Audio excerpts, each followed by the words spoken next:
Welcome friends. নির্বাচন commission এসআইআরের enumeration form নিয়ে আরও বেশ কিছু গাইডলাইন ইস্যু করলো।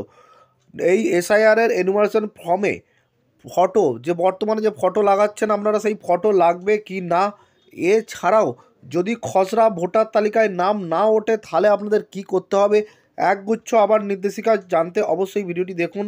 জনস্বার্থে বেশি বেশি করে শেয়ার করুন, চ্যানেল নতুন সাবস্ক্রাইব করুন। দেখুন কি বলা হচ্ছে, এনুমারেশন ফর্মে ছবি বাধ্যতামূলক নয়। এনুমারেশন ফর্মে ছবি বাধ্যতামূলক নয়, যদিও অনেক বিএলও এটা জানেন না। তারা বারে বারে বলছেন এনুমারেশনের ছবি দিতেই হবে, ফলে বিভ্রান্ত হচ্ছেন ভোটাররা। কমিশনের শীর্ষকর্তা পরিষ্কারভাবে জানিয়ে দিয়েছেন ছবি দেওয়া বাধ্যতামূলক নয়, কেউ দিলে দেবেন, না দিলে নয়। ছবি তুলতে লম্বা লাইন বিভিন্ন জায়গায়। আজ সোমবার থেকে এনুমারেশন ফর্ম জমা নেওয়ার কাজ শুরু হবে। বিএলওরা ফর্ম জমা নেওয়ার সময় দ্বিতীয় কপিটি সই করে স্ট্যাম্প ও তারিখ দিয়ে সংশ্লিষ্ট ভোটারকে সেটি ফিরিয়ে দেবেন। অভিযোগ উঠেছে, কিছুদিন আগেও একজন ভোটার কোনো একটি এলাকায় থাকতেন, সম্প্রতি তিনি ঠিকানা বদলেছেন। এমন ভোটারদের এনুমারেশন ফর্ম দিতে চাইছেন না বহু বিএলও। খসড়া ভোটার তালিকা প্রকাশিত হবে 9ই ডিসেম্বর।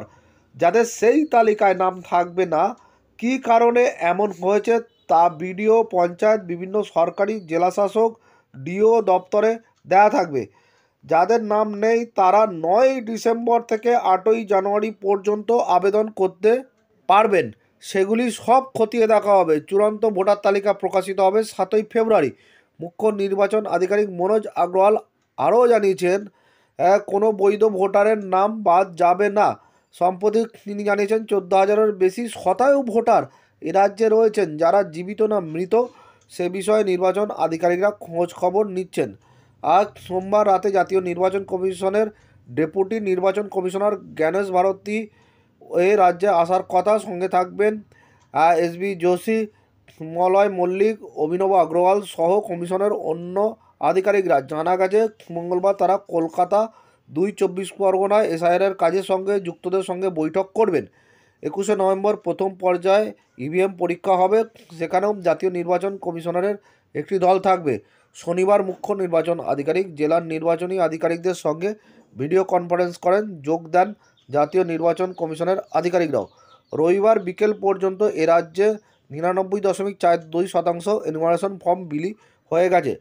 তাহলে দেখলেন এনুমারেশন ফর্মে যেটা বলা হচ্ছে যে ছবি কিন্তু বাধ্যতামূলক নয়। এছাড়াও যাদের খসড়া ভোটার তালিকায় নাম উঠবে না তারা কোথায় সেই যেতে হবে, কোথায় কেন ওঠেনি তার কারণ জানতে পারবেন। এছাড়া কবে থেকে নতুন করে ভোটার তালিকায় নাম তোলার আবেদন শুরু হবে, এই একগুচ্ছ নির্দেশিকা আবার জারি করল নির্বাচন কমিশনার। ধন্যবাদ।